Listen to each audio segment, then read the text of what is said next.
The Gulf War, also known as the First Persian Gulf War, was a war between Iraq and a U.S.-led coalition that began in August 1990 and ended in February 1991. On August 2, 1990, in one of the biggest geopolitical surprises of the late 20th century, the government of Saddam Hussein launched an invasion of the small and weak nation of Kuwait. His army rolled into Kuwait like a tidal wave, quickly overrunning the Kuwaiti military and capturing several strategic positions. The Iraqi president justified his invasion by claiming that Kuwait had historically been a part of Iraq and had once been an Iraqi province. He also accused Kuwait of stealing oil from Iraq. The international community, however, condemned the invasion, viewing it as a blatant act of aggression and a violation of international law. The United Nations Security Council passed a resolution demanding the withdrawal of Iraqi troops from Kuwait. However, Saddam Hussein refused to back down. As tensions escalated, the United States and its allies assembled a massive military coalition in the region, numbering over 2 million troops. The war would be swift and decisive. After months of diplomatic efforts to resolve the crisis failed, the U.S.-led coalition launched Operation Desert Storm on January 16, 1991. In the air war that followed, coalition aircraft carried out thousands of sorties, dropping bombs and launching missiles on Iraqi forces, destroying tanks, artillery, and other military installations. By mid-February, Iraqi defenses were in shambles. On February 27, 1991, ground operations began with hundreds of thousands of coalition troops pouring into Kuwait and southern Iraq. Iraqi resistance crumbled, and within days, coalition forces had pushed them all the way back to the Iraqi-Kuwaiti border. The war ended with the liberation of Kuwait on February 1991. The conflict had resulted in the deaths of hundreds of Iraqi soldiers and civilians. The war also had significant geopolitical implications, demonstrating the strength of the United States and its allies, as well as the limits of Iraqi power. It also led to the establishment of the no-fly zones in Iraq and the continuing instability in the region.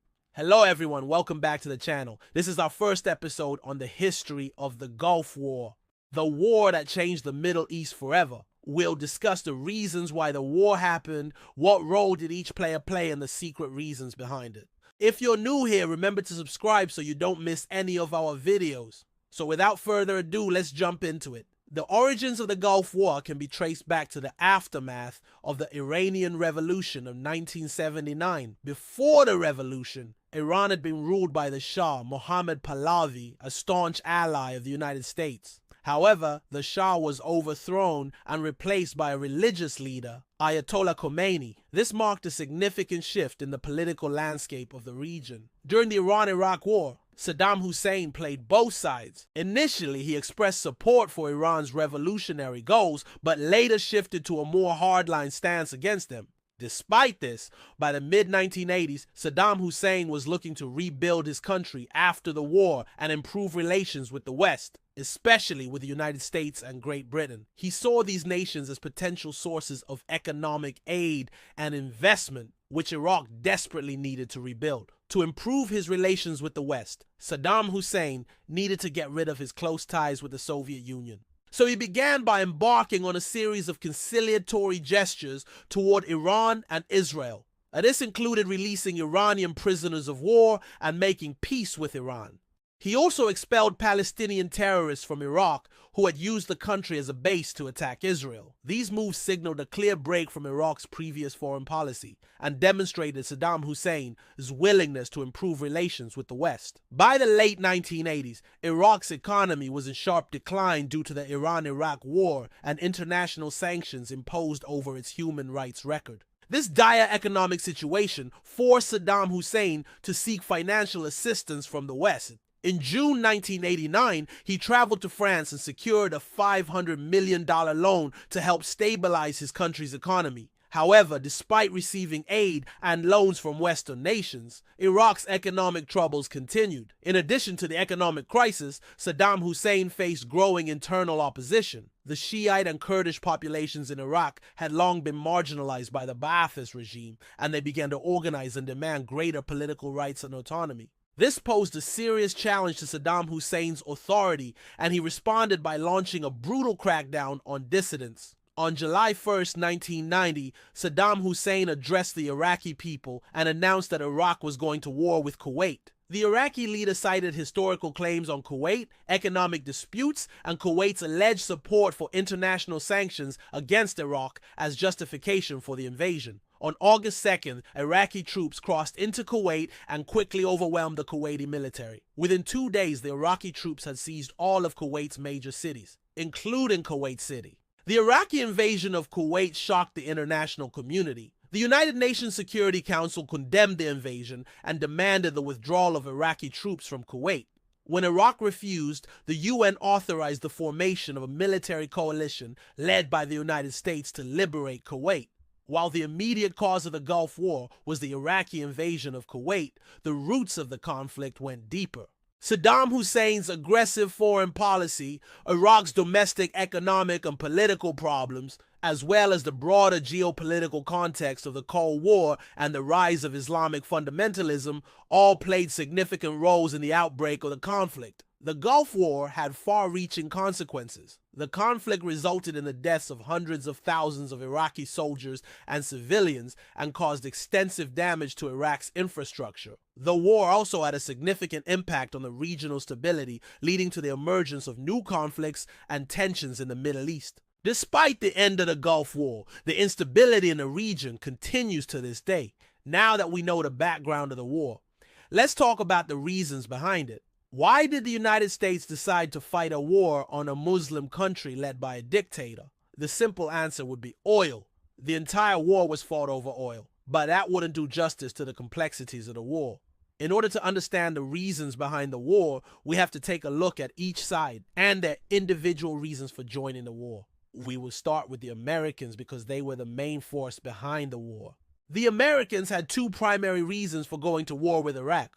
One was to protect the global supply of oil. The second was to assert American dominance in the region. Since the end of the Cold War, the United States had been searching for a new enemy that would allow it to maintain its position as a global superpower.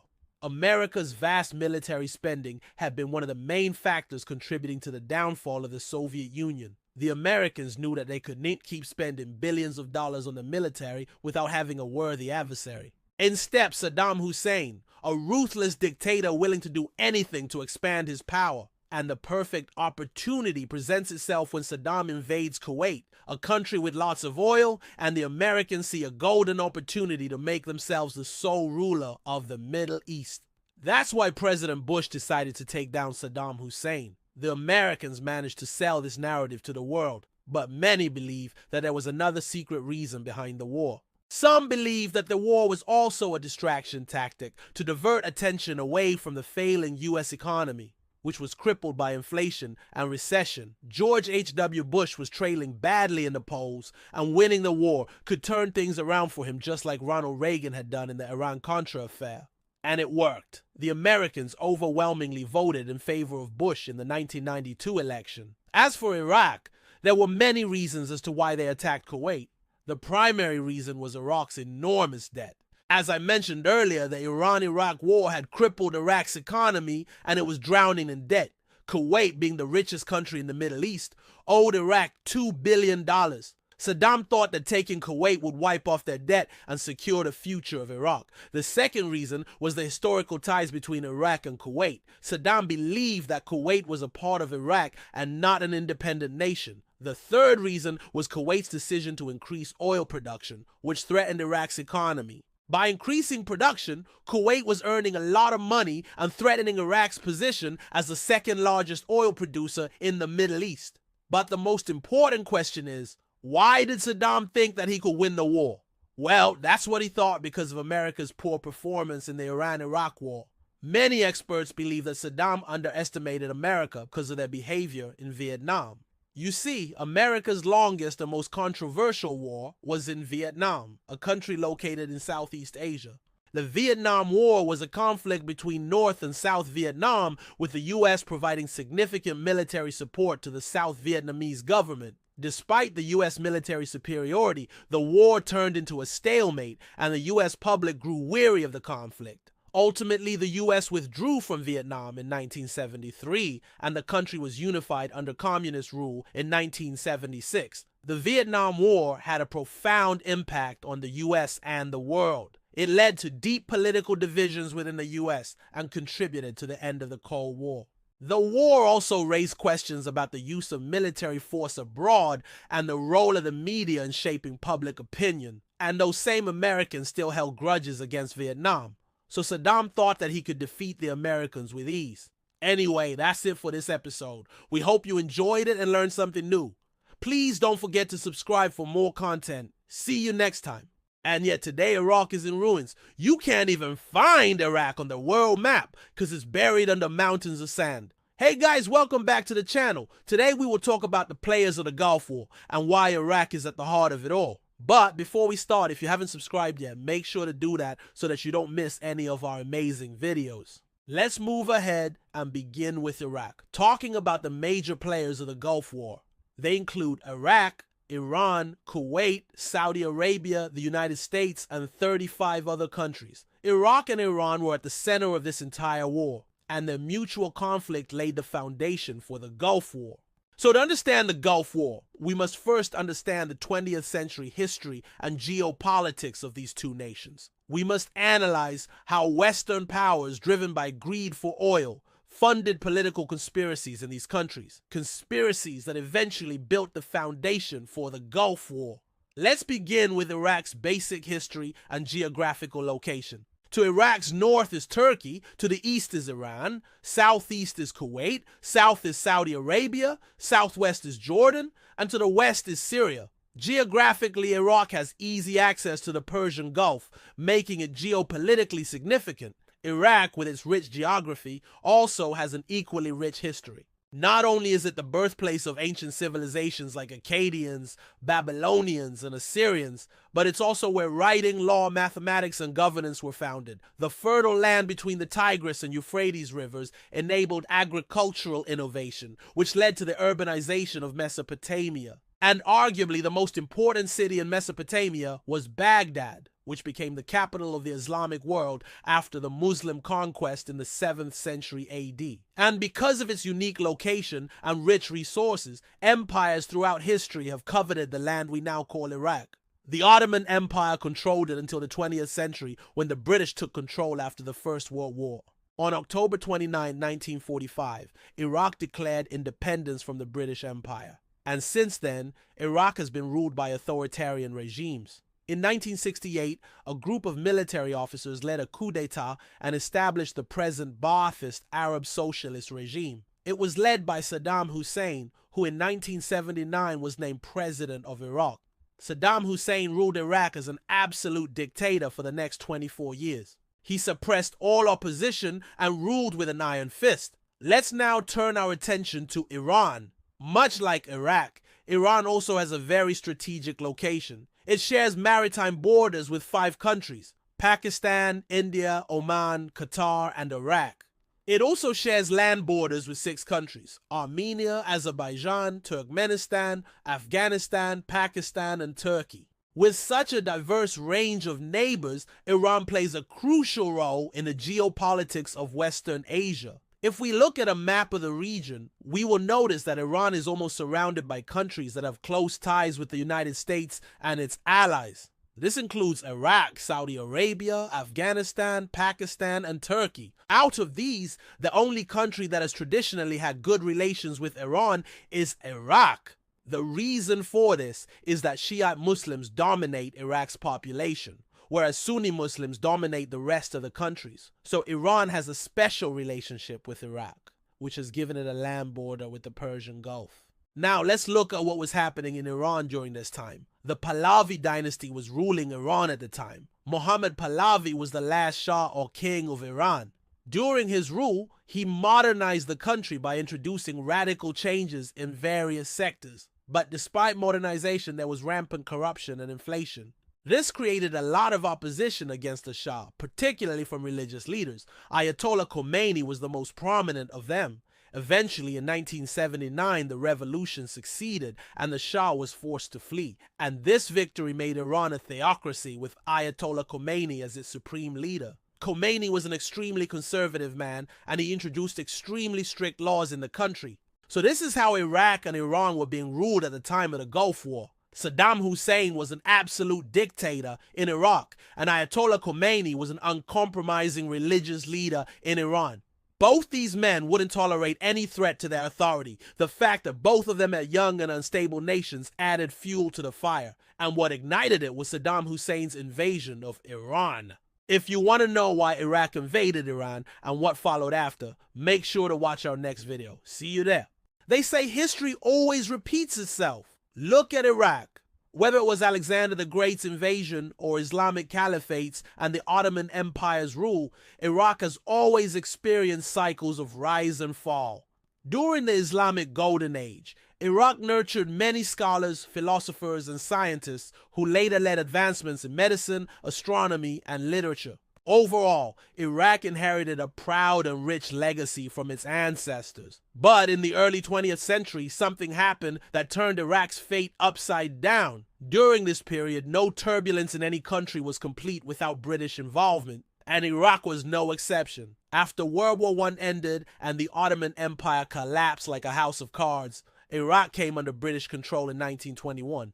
The British placed their puppet king Faisal III on the throne and established the Hashemite monarchy. After taking control of Iraq, the British did what they had done in India and other colonies: exploitation. They plundered the colony's resources. Around the same time, global powers like Germany, Britain, Russia, and America realized that in order to maintain their dominance in the world, they had to gain control over petroleum reserves. Oil was the new gold, and whoever controlled it would rule the roost. So the British began to meddle in Iraqi affairs to safeguard their interests. At first, they supported the monarchy wholeheartedly, but when the king granted Iraq's parliament the right to draft a constitution, the British grew suspicious. They feared an independent Iraq could sever ties with Britain, and that would mean losing a key strategic and economic asset. To prevent that, the British tightened their grip on the reins of power. In 1930, they forced the king to abdicate. Britain then installed a pro-British monarchy with Faisal II as the new king. But this move only enraged the Iraqi people. They protested against the British by launching attacks on government buildings and oil fields. The British responded with brute force. They tortured and killed hundreds of Iraqis. This led to a full-blown revolt in 1936. Thousands of Iraqis took up arms against the monarchy and the British. At one point, it seemed as if the rebellion would succeed. But ultimately, the revolt was crushed. The British strengthened their military presence in the country and executed several rebel leaders. This instilled fear among the Iraqi people. They knew rebelling against the British would only lead to state-sponsored violence, so for a while, they remained quiet. But the British had sown the seeds of hatred, and the Iraqi people were waiting for the right moment to reap them. Meanwhile, World War II was raging outside Iraq. As the war drew closer to the Middle East, the British realized that securing Iraq was crucial to their survival. If Germany invaded the region, it would threaten British India and the Suez Canal. So they stepped up security in Iraq. In fact, the British brought in thousands of troops from India and stationed them in Iraq. Now, this didn't go down well with the local population. An already tense situation worsened, and soon the British found themselves in the eye of a storm. By 1941, anti-British sentiment had reached such a crescendo that a group of Iraqi army officers plotted to overthrow the British. On April 1st, they launched a coup d'etat against the British. Most of the British officers were taken by surprise and were unable to retaliate. However, the coup leaders made one crucial mistake. They arrested pro-British elements but failed to secure the airport and the radio station. The British used this to their advantage. They landed troops at the airport and broadcasted messages urging Iraqis to resist the coup. Soon, pro-British elements launched a counterattack. The coup leaders were forced to flee to the hills. The British labeled the uprising as a pro-Nazi revolt, although most accounts suggest that it wasn't a pro-Nazi revolt, but an attempt to end British imperialism in Iraq. The British used this narrative to paint themselves as liberators. They had internationalized the conflict, and the free world was on their side. The United States, which had an insatiable appetite for oil, saw an opportunity to gain influence in West Asia. It jumped at the chance. American officials began to arrive in Baghdad. They exerted pressure on the Iraqi monarchy to grant U.S. companies the right to drill for oil in Iraq. Needless to say, the Iraqi people were furious. They protested against the U.S. presence on the streets, but no one paid heed to their anguish. In 1948, American officials even tried to assassinate 2 Iraqi generals who had links with the 1941 revolt. The deteriorating Anglo-Iraqi relations became a major talking point in the U.S. Congress. Many U.S. lawmakers felt that the presence of American troops in Iraq was illegal. However, the White House brushed their concerns aside. For the U.S., the game was simple. It was a zero-sum game. America's gain was Iraq's pain. Over the next few years, the U.S. expanded its oil operations in Iraq. It also provided military aid to Israel during the Arab-Israeli wars. By the 1960s, the U.S. had transformed Iraq into a staunch ally in the region. Today, the U.S. may have left Iraq, but its legacy remains. What America did to Iraq is a case study in neo-colonialism, and the story doesn't end here. After the U.S.-led invasion in 2003, Iraq became a battleground for various powers. America installed a puppet regime. Turkey meddled in internal affairs. Iran sponsored various Shia militias. Meanwhile, the Sunnis took up arms against the U.S. and the Shias. In the end, it was the people of Iraq who suffered. Once again, Iraq became a victim of the big powers' insatiable thirst for control and domination. Many Arab countries gained independence in the mid-20th century. But today's story is not about them. This is a story about a king who lost his kingdom because of oil. Welcome to the show. The British struck gold when in 1927 large petroleum reserves were discovered in Kirkuk, Iraq. As usual, the British, like parasites, only cared about exploiting the colony's resources and wealth. They had no real interest in governing the country, so in 1932 the British signed a series of economic treaties and secured exclusive oil exploration rights, all in their favor, and then gave Iraq independence. King Faisal Farm thought he had won a great victory by securing independence, but little did he know that his decision would eventually bring about the end of the monarchy. The British, like vultures, pounced on Iraqi oil and resources. From 1932 to 1958, Iraq remained under Hashemite rule. It was a constitutional monarchy with a parliament elected by the people. But the real power lay with the British. They practically controlled everything from the economy to foreign policy. The first king of independent Iraq was Faisal I. He ruled from 1921 to 1933. A staunch supporter of the British, Faisal IV was a Hashemite prince and the brother of King Hussein of Jordan. When Faisal IV died in 1933, his son Ghazi ascended to the throne. Ghazi inherited an unstable kingdom. There were serious disputes over the distribution of oil revenue, and the British were seen as a stumbling block in Iraq's path to progress. In 1936, a group of Iraqi nationalists attempted a coup d'etat, but it was crushed with British help. Discontented with British control over the country, Ghazi took a delegation of Iraqi leaders to Berlin to meet Adolf Hitler. Needless to say, this trip did not go down well with the British. While Iraqi resentment against the monarchy grew, Ghazi died in mysterious circumstances in 1939. Some believe he was assassinated, others blame it on the British. The circumstances surrounding his death remain unclear even to this day. Upon Ghazi's death, his infant son, Faisal II, ascended to the throne. Britain had effectively turned Iraq into a puppet state. No sooner had Faisal II taken the throne than the British began interfering in internal matters. The young king's uncle, Shamil al-Juburi, served as regent during Faisal II's minority. Iraqis protested the appointment, and in 1941 there was a full-blown revolt against the British. The rebels executed many Iraqi army officers loyal to the British, but the revolt was put down within 2 weeks. The British responded brutally. They executed many Iraqis, including the Grand Mufti of Iraq, who had earlier proclaimed the country an independent Islamic state outside the British Empire. In 1945, the newly formed United Nations Security Council passed a resolution calling for the withdrawal of all foreign troops from Iraq. The British did pull out their troops, but they still had a strong presence in the country through their economic and political ties. The new Constitution of Iraq, which came into effect in 1958, provided for a more powerful monarchy. But the British did not want a strong monarch in Iraq. They wanted a weak one who could be easily manipulated, and so the stage was set for the final showdown. By the late 1950s, Iraqis across the political spectrum had united in their opposition to the monarchy. For the communists, it was an obvious choice. The monarchy was an obstacle in the path of true socialism. For the nationalists, it was a question of self-determination and independence. They wanted an Iraq free of monarchy and foreign influence. On July 14, 1958, a group of army officers led by Abdul Karim Qasem overthrew the monarchy and established a republic. King Faisal II was killed along with several members of the Iraqi royal family. Thousands of royalists were massacred across the country. The monarchy was abolished and Iraq became a republic. And that's all for today from the show.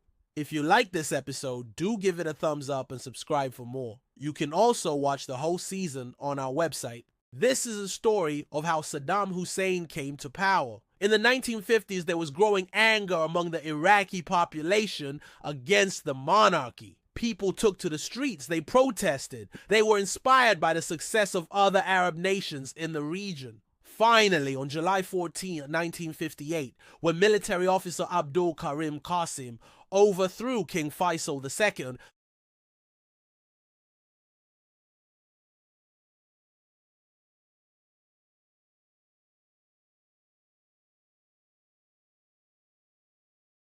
and even within his own camp, dissent began to rise. You see, Qasem wasn't the only one in Iraq who disliked the monarchy. Several regional players and parties also wanted to remove the monarchy and gain power themselves. One such ambitious 22-year-old young man grew increasingly jealous of Qasem as rise to power and was ready to go to any lengths to replace him. And this man was none other than Saddam Hussein. Saddam joined the military in 1968. He was just 22 years old. His salary as an officer was 200 Iraqi dinars a month, which was enough for him to survive, but not enough to build a life or raise a family. So he married his cousin and fathered a son. But with one child, his wife soon left him and he had to return to his mother's home. In Baghdad, Saddam found a room to rent in a building owned by one of Qasem's ministers. It was here that Saddam began planning his future and plotting ways to assassinate Qasem. He once wrote in a letter to a friend about his frustrations and desire for revenge. I feel like smashing all the windows in the house and killing everyone inside. He never carried out any attacks while living in the minister's building because it was heavily guarded, but Saddam Hussein kept trying to kill Qasem. Once he planted a bomb in a sports stadium where Qasem was scheduled to attend a ceremony, but it failed to go off. Another time, Saddam and his accomplices planted a bomb in a public bathroom that Qasem frequented, but again it failed to explode. By now, the prime minister had become aware of Saddam's activities. According to one account, Qasem had received a tip from one of Saddam's fellow conspirators who informed him about the plan to kill him at the ceremony. On July 22, 1959, Qasem invited Saddam to his office under the pretext of discussing a new assignment. Instead, Qasem grilled him about his activities and threatened to have him killed if he ever attempted to assassinate him again. Saddam, who had been arrested several times before without charge, knew what it was like to be interrogated by the authorities, and he realized that if he didn't come up with a good excuse for his behavior, he could end up behind bars. So he told Qasem that he was being set up and that there was a bigger plot to overthrow the government that he, Saddam, had uncovered. He told his prime minister that he wanted to work for the state and prevent the assassination. Impressed by his young officer's initiative and fearful himself, Qasem accepted Saddam's offer and promoted him to the rank of captain. But he kept him under close watch. For the next 2 years, Saddam played along, feigning loyalty to the prime minister and working his way up the ladder of the Ba'ath Party, a Sunni Muslim political party with pan-Arab socialist leanings that had been involved in various coup attempts against the monarchy. On February 8, 1963, there was another coup attempt led by the Ba'ath Party, which resulted in the arrest of many of its members, including Saddam. He was able to escape custody and fled to Egypt for 4 years. There he lived under the assumed identity of Muhammad Jamil al-Nasiri, worked odd jobs to support himself, and made plans to return to Iraq and take his revenge on Qasem. In 1968, there was a power struggle in Iraq between the army and the ruling party. When the army emerged victorious, it invited the exiled members of the Ba'ath Party to return home. Among them was Saddam. Upon his return, he quickly rose through the ranks of the party and eventually became the president of Iraq. That's a story for another day. If you like this episode, do share it with your friends and family and follow us for more updates. And we'll see you next time. Dictators don't just wake up one morning and decide to seize power. No, they carefully plan their rise to the top, maneuvering and scheming for years, even decades. And the story of one of the most notorious dictators of all time is no different. Today, we'll take a deep dive into the life of a dictator. We are going to go through the events that turned this unassuming child into the infamous leader of one of the Middle East's most powerful nations. Welcome to my channel. And today, we will look at the early life of Saddam Hussein. Saddam Hussein was born on April 28, 1937 in Baghdad, the capital city of Iraq. At the time, Iraq was still under the iron fist of the British Empire, a puppet state in all but name. His father, a poor farmer, had little influence in society. His mother, however, was a force to be reckoned with, a strong-willed woman who instilled in Saddam the values of defiance and resistance against tyranny. Perhaps it was this early exposure to hardship and injustice that shaped Saddam's rebellious nature from childhood. As a young boy, he displayed an aggressive and defiant attitude towards authority. Even his teachers found themselves on the receiving end of his wrath. There's a story about a teacher who was so frustrated with Saddam's constant disruption in class that he caned the boy. In response, Saddam vowed revenge, waited for the teacher to leave the school, and then returned to the classroom to urinate in his chair. It was clear that Saddam wasn't just a troublemaker. He was a young man on a mission to challenge and defy authority at every turn. When he was just 14 years old, he took part in protests against the monarchy in Britain. This early exposure to the brutal realities of politics and power had a profound impact on Saddam, shaping his worldview and fueling his desire for change. It also marked the beginning of his lifelong struggle for power and control. By the time he was 18, Saddam had become a full-fledged member of the Ba'ath Party, a radical political party with a goal of ending the monarchy and installing a new regime in Iraq.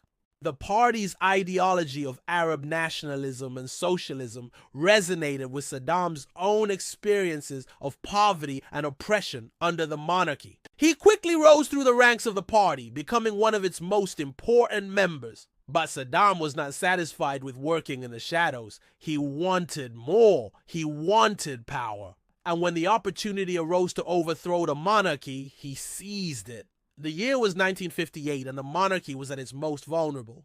With the support of the people and the army, Saddam led a group of rebels in a daring attack on the royal palace.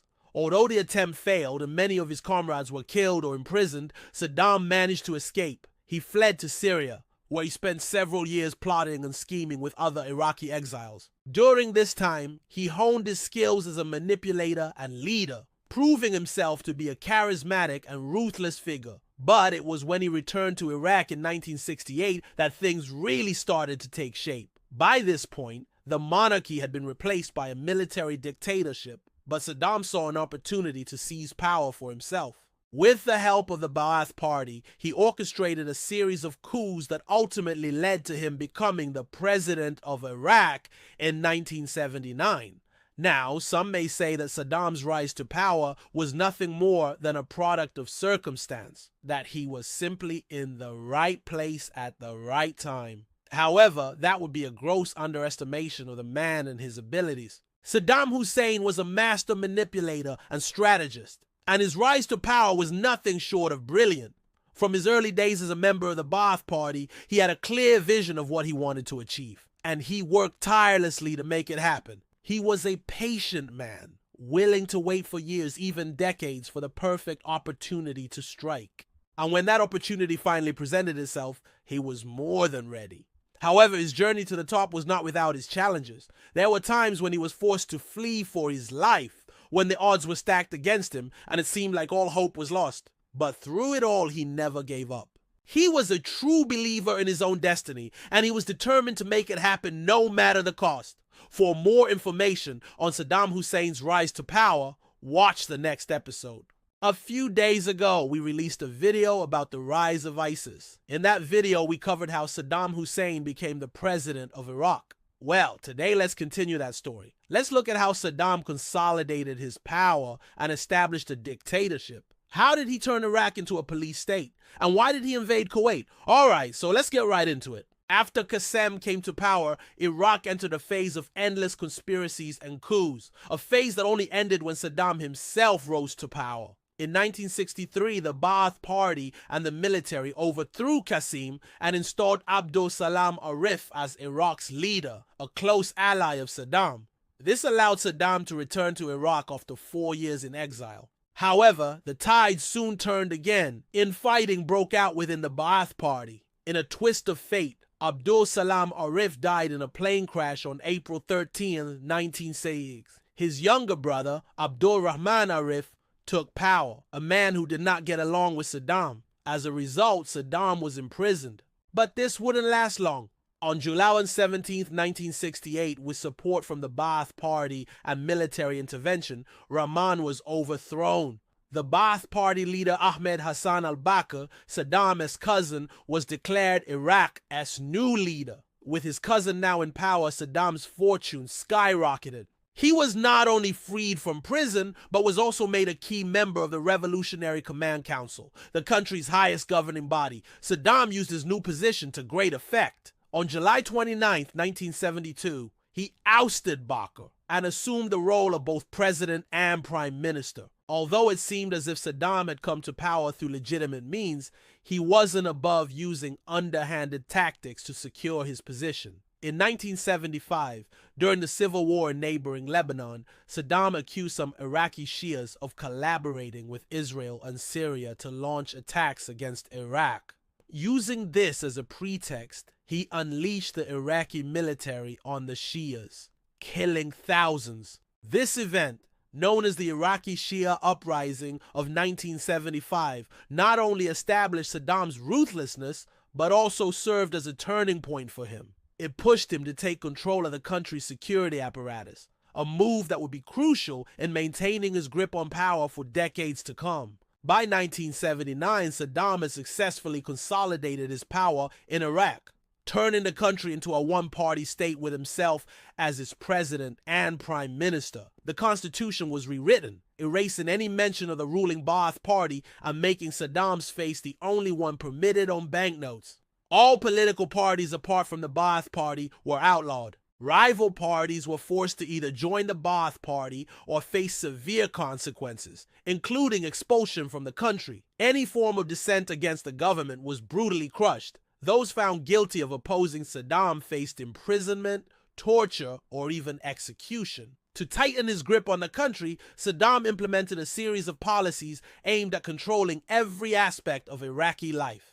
One of these policies was the Arabization of Kurdistan. This involved forcibly moving Arabs into the Kurdish region, changing its demographics and diluting the Kurdish majority. This was done to prevent any potential Kurdish uprising against the central government. Another policy was the Islamization of Iraq. Despite being a secular Ba'athist, Saddam presented himself as a champion of Islam, building mosques and supporting Islamic charities. This was a way to win the support of the majority Muslim population and deflect criticism from Islamic fundamentalists. Additionally, Saddam's regime nationalized much of the Iraqi economy, bringing it under state control. This included the banking sector, which Saddam used to enrich himself and his cronies, as well as key industries like oil. These policies of control and oppression became the hallmark of Saddam's regime, shaping Iraq's internal politics until the 2003 US-led invasion. But what about his foreign policy? What led him to invade Kuwait? Well, there are a number of reasons for that. We'll cover them in our next episode, so stay tuned for more. Is me? Thanks for watching. If you enjoyed the video, please subscribe and share it with your friends. A few days ago, we released a video about the rise of ISIS. In that video, we covered how Saddam Hussein became the president of Iraq. Well, today let's continue that story. Let's look at how Saddam consolidated his power and established a dictatorship. How did he turn Iraq into a police state? And why did he invade Kuwait? Alright, so let's get right into it. After Qasem came to power, Iraq entered a phase of endless conspiracies and coups, a phase that only ended when Saddam himself rose to power. In 1963, the Ba'ath Party and the military overthrew Qasim and installed Abdul Salam Arif as Iraq's leader, a close ally of Saddam. This allowed Saddam to return to Iraq after 4 years in exile. However, the tide soon turned again. Infighting broke out within the Ba'ath Party. In a twist of fate, Abdul Salam Arif died in a plane crash on April 13, 1986. His younger brother, Abdul Rahman Arif, took power, a man who did not get along with Saddam. As a result, Saddam was imprisoned. But this wouldn't last long. On July 17, 1968, with support from the Ba'ath Party and military intervention, Rahman was overthrown. The Ba'ath Party leader Ahmed Hassan al-Bakr, Saddam's cousin, was declared Iraq's new leader. With his cousin now in power, Saddam's fortune skyrocketed. He was not only freed from prison, but was also made a key member of the Revolutionary Command Council, the country's highest governing body. Saddam used his new position to great effect. On July 29, 1972, he ousted Bakr and assumed the role of both president and prime minister. Although it seemed as if Saddam had come to power through legitimate means, he wasn't above using underhanded tactics to secure his position. In 1975, during the civil war in neighboring Lebanon, Saddam accused some Iraqi Shias of collaborating with Israel and Syria to launch attacks against Iraq. Using this as a pretext, he unleashed the Iraqi military on the Shias, killing thousands. This event, known as the Iraqi Shia Uprising of 1975, not only established Saddam's ruthlessness, but also served as a turning point for him. It pushed him to take control of the country's security apparatus, a move that would be crucial in maintaining his grip on power for decades to come. By 1979, Saddam had successfully consolidated his power in Iraq, turning the country into a one-party state with himself as its president and prime minister. The constitution was rewritten, erasing any mention of the ruling Ba'ath Party and making Saddam's face the only one permitted on banknotes. All political parties apart from the Ba'ath Party were outlawed. Rival parties were forced to either join the Ba'ath Party or face severe consequences, including expulsion from the country. Any form of dissent against the government was brutally crushed. Those found guilty of opposing Saddam faced imprisonment, torture, or even execution. To tighten his grip on the country, Saddam implemented a series of policies aimed at controlling every aspect of Iraqi life. One of these policies was the Arabization of Kurdistan. This involved forcibly moving Arabs into the Kurdish region, changing its demographics and diluting the Kurdish majority. This was done to prevent any potential Kurdish uprising against the central government. Another policy was the Islamization of Iraq.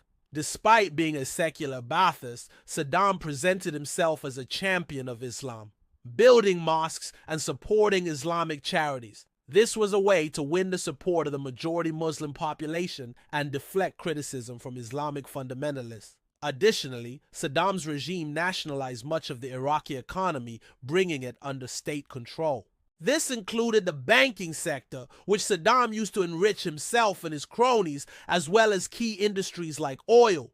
These policies of control and oppression became the hallmark of Saddam's regime, shaping Iraq's internal politics until the 2003 US-led invasion. But what about his foreign policy? What led him to invade Kuwait? Well, there are a number of reasons for that. We'll cover them in our next episode, so stay tuned for more. Is me? Thanks for watching. If you enjoyed the video, please subscribe and share it with your friends.